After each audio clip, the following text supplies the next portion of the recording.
Lord William Regal. I call him Steve Regal. What do you like to be called? I don't care. All right. Steve's fine. Bollocks? Bollocks is good, yeah.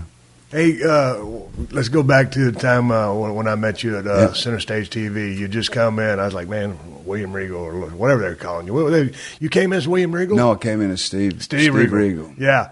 So that was the Lord thing when you got with Dundee. That was later right. on, yes. But I remember you came in. I can't remember who you was working with, and I watched you work. Like you were selling your ass, and I came up and I stuck my hand out. Hey, man, Steve Austin, man, nice to meet you. It was badass work. I just love the way you sold. And you had been working at that point probably 10 years? Nearly 10 years, yeah. So what got the bug up your ass? I mean, you're working your ass off in England. You come up the hard way, kind of learning the carnies, right? Yeah, yeah. And then, incredible technician, and you said, hey, I'm picking up my bags. I'm going to the United States of America. Well, what spurred that decision? It started off in England, and I didn't think I'd go any further. I was quite happy working on the fairground. Honestly, I thought, because I had that had been fun, but it had been tough.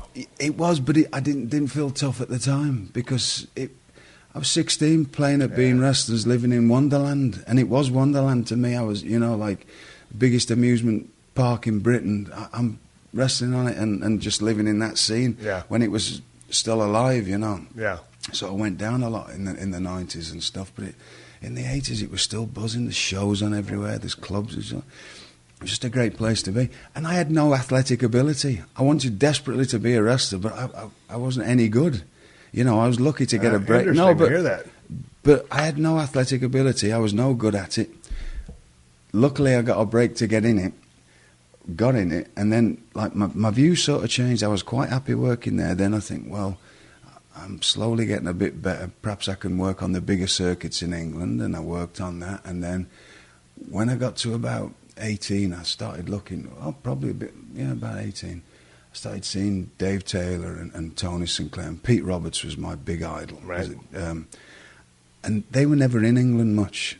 You'd see them occasionally on shows, and they always seemed to have a suntan, and they were always just coming back from somewhere sounding exotic to me. And they were like this small group of British heavyweight wrestlers that were world-renowned for being really technically sound, and they'd fly them in to make everybody look good and look like they could wrestle, and do these long, drawn-out wrestling matches that people can't do anymore, like between 8 or 15 5-minute round wrestling matches, and put people in and out of things and all that.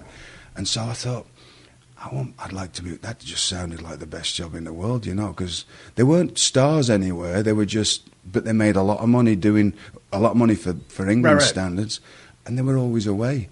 And I thought, that's what I want to do now. So then I started learning that kind of stuff. And luckily for me, because I was tall, I started to get heavier, because it was always a bit of the heavyweights did that, and a lot of the other fellas didn't. Like the big stars in England were all smaller fellas, really. Right. It was the way it was. And so that was that. And so from 20, I got onto that kind of run from 20 to 24.